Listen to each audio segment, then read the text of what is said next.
ಕೈ ಬಿಡೇನು, ಕೈ ಬಿಡೇನು, ಆ ಮಾತು ಹೇಳಿದ ತಾ ಹೇಳಿದ ನಲ್ಲವೇ. ನಾ ಕೈ ಬಿಡೇನು, ನಾ ಕೈ ಬಿಡೇನು, ಆ ಮಾತು ಹೇಳಿದ ತಾ ಹೇಳಿದ ನಲ್ಲವೇ. ಯೇಸು ಕೈ ಬಿಡನು ದೈನಂದಿನ ಸತ್ಯವೇದ ಅಧ್ಯಯನಕ್ಕೆ ನಿಮ್ಮೆಲ್ಲರನ್ನು ಆಹ್ವಾನಿಸುತ್ತೇನೆ. ರಿಚ್ಪಳ ಆತ್ಮ ಅಂದರೆ ಸೌಲನ ಉಪಪತ್ನಿ ರಿಚ್ಪಳಿಗಿದ್ದಂಥ ಒಂದು ಆತ್ಮ. ಇದರ ವಿಷಯವಾಗಿ ಈ ಸಂದೇಶವನ್ನು ಕೇಳಿಸಿಕೊಂಡು ನೀವು ಆಶೀರ್ವಾದ ಹೊಂದ್ತೀರಾ. ಒಂದು ತೀರ್ಮಾನ ಮಾಡಿ ಹೋರಾಡ್ರಿ, ಕರ್ತನ ನಿಮ್ಮನ್ನು ಆಶೀರ್ವಾದ ಮಾಡ್ತಾರೆ. ರಿಚ್ಪಳ ಆತ್ಮ, ಸ್ಪಿರಿಟ್ ಆಫ್ ರಿಚ್ಪ. ದಾವೀದನ ಕಾಲದಲ್ಲಿ 3 ವರ್ಷ ಬರಗಾಲ ಬರ್ತದೆ, ಬಿಡದೆ ಬರಗಾಲ ಬರ್ತದೆ. ಆಗ ಅದಕ್ಕೆ ಏನು ಕಾರಣ ಎಂಬುದಾಗಿ ದಾವೀದ ದೇವರನ್ನ ಕೇಳೋದಕ್ಕೆ ದೇವರ ಸನ್ನಿಧಾನದಲ್ಲಿ ಹೋಗ್ತಾನೆ. ಪ್ರಿಯ ದೇವರ ಮಕ್ಕಳೇ, ಎಲ್ಲದಕ್ಕೂ ಒಂದು ಕಾರಣ ಇದೆ. ನಮ್ಮ ಜೀವಮಾನದಲ್ಲಿ ನಡೆಯುವಂಥ ಎಲ್ಲದಕ್ಕೂ ಒಂದು ಕಾರಣ ಇದೆ. ಅದು ನೀನು ನಾನಾಗಿರ್ಬೋದು, ಇಲ್ಲ ಸೈತಾನಾಗಿರ್ಬೋದು, ಅಥವಾ ದೇವರು ಅದಕ್ಕೆ ಪರ್ಮಿಷನ್ ಕೊಟ್ಟಿರ್ಬೋದು. ಸೊ ನಿನ್ನ ಜೀವಮಾನದಲ್ಲಿ ಬಿಡದೆ ಏನಾದರೂ ಸಂಭವಿಸ್ತಾ ಇದೆ ಅಂದರೆ ಅದಕ್ಕೆ ಕಾರಣ ಏನು ಅಂತ ಹುಡುಕಕ್ಕೆ ನಿನಗೆ ದೇವರ ಸನ್ನಿಧಾನ ಇದೆ. ಮುಖ್ಯವಾಗಿ ನಮ್ಮ ಸಭೆಯಲ್ಲಿ 52 ದಿನದ ಪ್ರಾರ್ಥನೆ ಇದೆ. ಮಾತ್ರವಲ್ಲದೆ ನಿನ್ನ ಮನೆಯಲ್ಲಿ ದೇವರ ಸನ್ನಿಧಾನ ಇದೆ. 52 ದಿನ ಆದಮೇಲೂ ಸಹ ಮಾತ್ರವಲ್ಲದೆ ಸಭೆಯಲ್ಲೂ ದೇವರ ಸನ್ನಿಧಾನ ಇದೆ. ನೀನು ಎಲ್ಲೆಲ್ಲಿರ್ತೀಯೋ ದೇವರ ಸನ್ನಿಧಾನದಲ್ಲೇ ಆ ಒಂದು ಸಮಸ್ಯೆಗೆ ಕಾರಣ ಏನು ಎಂಬುದಾಗಿ ನೀನು ಹುಡುಕಬೇಕು. ಬೈಬಲ್, ಪ್ರಾರ್ಥನೆ, ಉಪವಾಸದಲ್ಲಿ ಅಥವಾ ರಾತ್ರಿನಲ್ಲಿ ಗೊತ್ತಿಲ್ಲ, but somewhere in the presence of god only, ದೇವರ ಸನ್ನಿಧಾನದಲ್ಲಿ ಮಾತ್ರನೇ ನಿನಗೆ ಬಿಡದೆ ಯಾವುದಾದ್ರೂ ಸಮಸ್ಯೆ ಇದ್ದರೆ ಅದಕ್ಕೆ ಕಾರಣ ಏನು ಎಂಬುದಾಗಿ ನೀನು ಕಂಡುಹಿಡಿಬೋದು. ಸರಿ, ದಾವೀದ ಕಂಡುಹಿಡಿತಾನೆ, ಪ್ರಾರ್ಥನೆ ಮಾಡ್ತಾನೆ. ದೇವರು ಹೇಳ್ತಾರೆ ಏನಾಗಿದೆ ಅಂದರೆ ಈ ಸೌಲ ಅವನಿಗೆ ಇಸ್ರಾಯೇಲರಲ್ಲಿ ಕೆಲವರ ಮೇಲೆ ಅಭಿಮಾನ ಇದ್ದಿದ್ದರಿಂದ ಅವನೇನು ಮಾಡ್ತಾನೆ, ಗಿಬ್ಯೋನ್ಯರಲ್ಲಿ ಕೆಲವ್ರನ್ನ ಏನು ಮಾಡ್ತಾನೆ, ಅವನು ಕೊಲೆ ಮಾಡ್ತಾನೆ.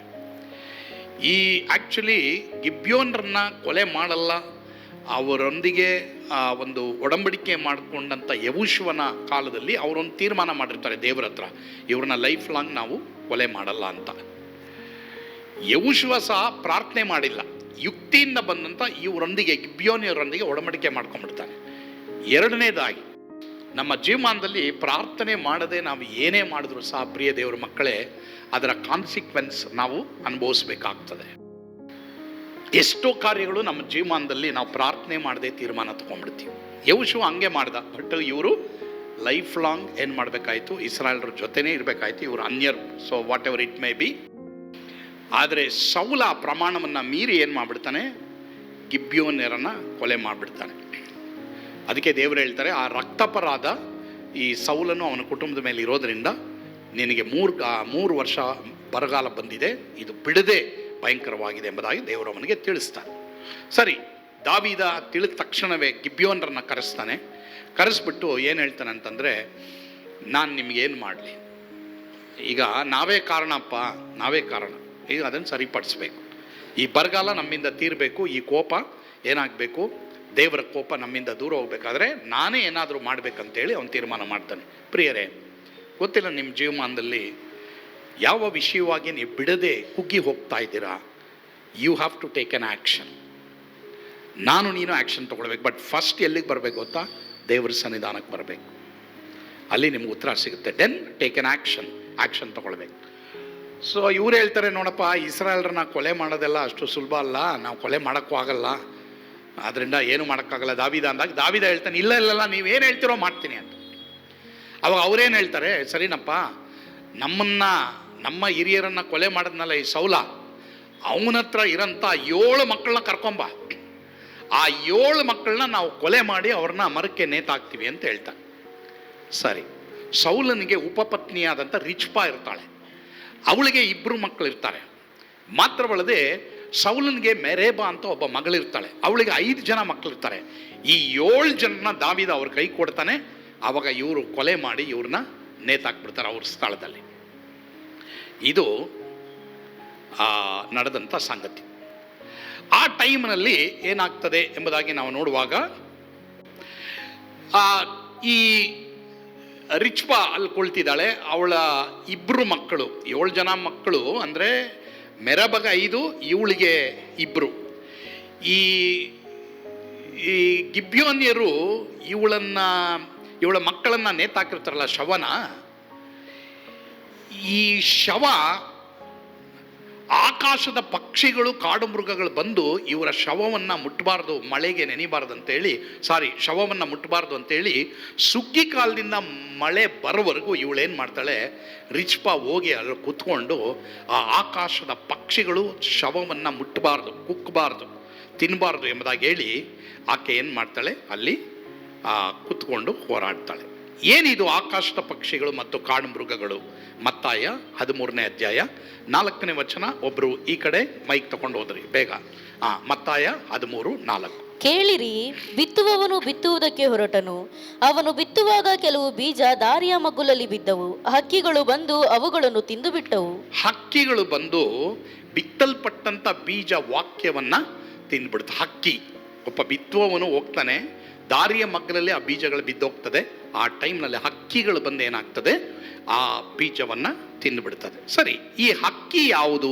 ಮತ್ತಾಯನ ಬರೆದ ಸುವಾರ್ತೆ 13ನೇ ಅಧ್ಯಾಯ 18-19. ಮಹೇಶ್ ಓದ್ತಾರೆ. ಮತ್ತಾಯನ ಬರೆದ ಸುವಾರ್ತೆ 13ನೇ ಅಧ್ಯಾಯ 18-19ನೇ ವಚನ.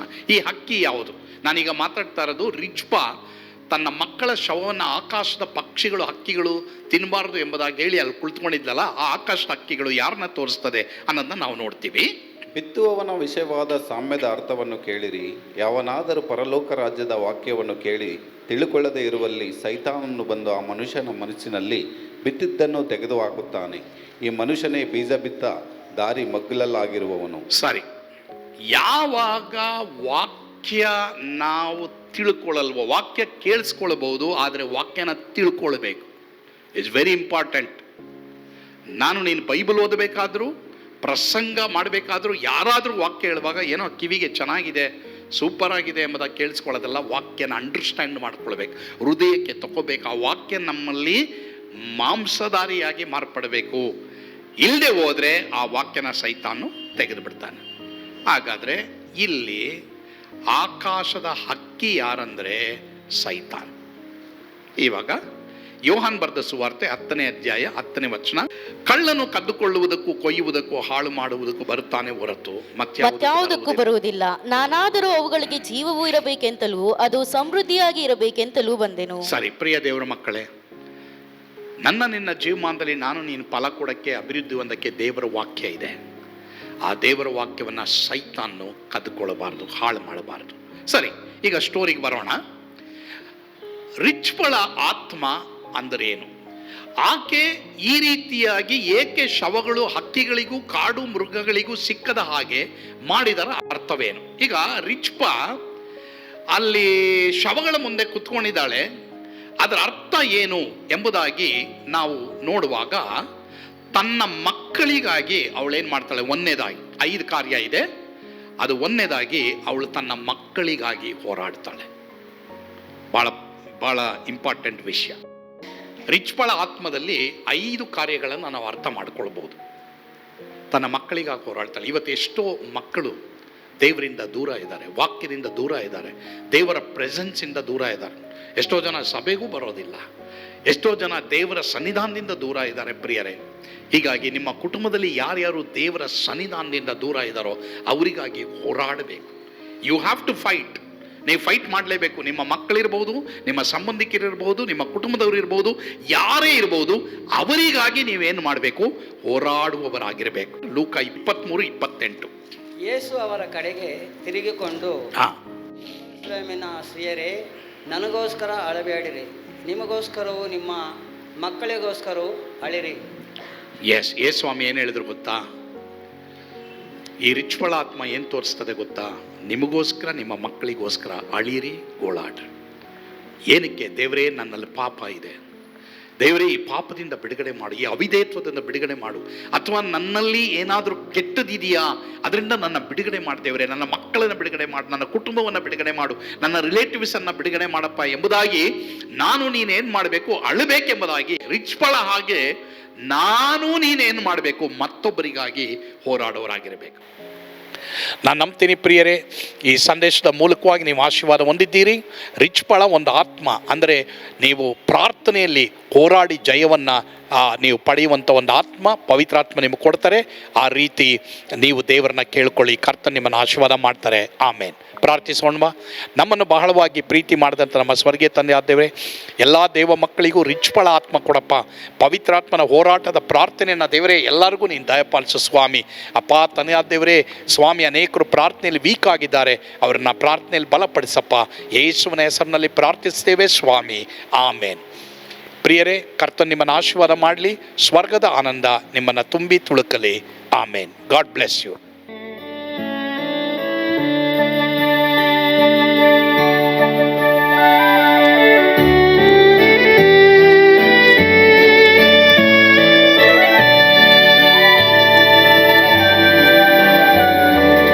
ಓ ಎಂಥ ಅದ್ಭುತವಾದ ದಿನ, ನಾನೆಂದಿಗೂ ಮರೆಯೇನು.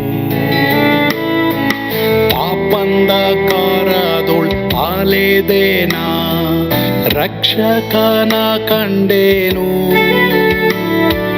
ಕೋಮಲ ಕರುಣೆಯುಳ್ಳ ಯೇಸು ಎನ್ ಕೊರತೆ ನೀಗಿದ. ಕತ್ತಲೆ ಹೋಯಿತು, ಜ್ಯೋತಿಯು ಮೂಡಿತು, ನಾನೀಗ ಧನ್ಯನಾದೆ. ಸ್ವರ್ಗದ ನಂದ ಎನ್ನಾತ್ಮ ತುಂಬಿತು, ಶಿಲುಬೆನಾಗ ಎನ್ ಸ್ವಸ್ಥ ಕೈದನು. ಎನ್ ಪಾಪ ತೋಳೆದ, ಈರುಳ ದಿನಕ್ಕೆ ತಿರುಗಿದ. ಸ್ವರ್ಗದ ನಂದ ಎನ್ನಾತ್ಮ ತುಂಬಿತು.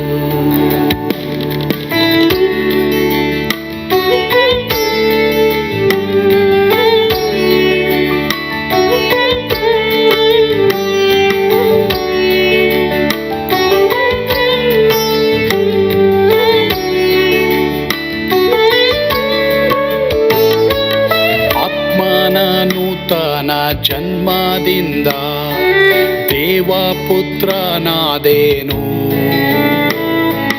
ನೀತಿ ನಿರ್ಣಯವ ಹೊಂದಿದೇನು, ಭಾಗ್ಯವಂತನಾದೇನು.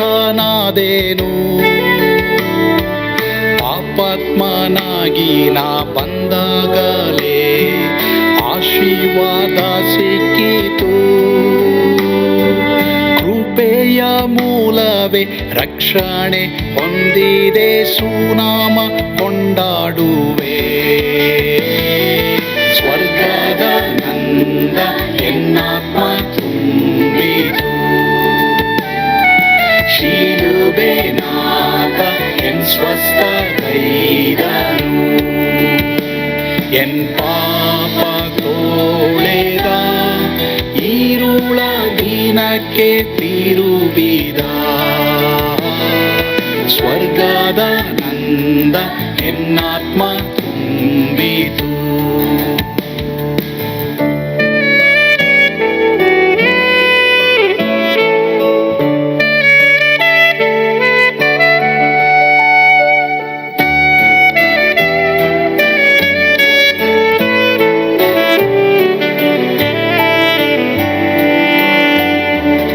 ಅನಂತ ನಿರೀಕ್ಷೆ ಏನಾಗಿದೆ, ಕಾಲವು ತೀರಲಾಗಿ. ಸ್ವರ್ಗದ ಭವ್ಯ ಬಿಡಾರದಲ್ಲಿ ನಿತ್ಯವಾಗಿ ಇರುವೆ. ಶಿಲುಬೆ ನನಗೆ ಆಶ್ರಯವೇ, ನಂಬಿಕೆಗಾಧಾರವೇ.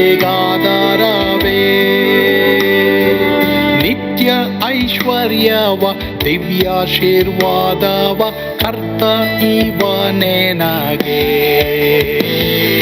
ಸ್ವರ್ಗದ ನಂದ ಎನ್ನಾತ್ಮ ತುಂಬಿತು.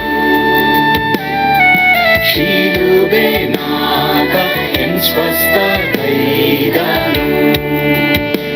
ಎನ್ ಪಾಪ ತೋಳೆದ ಈರುಳ ದಿನಕ್ಕೆ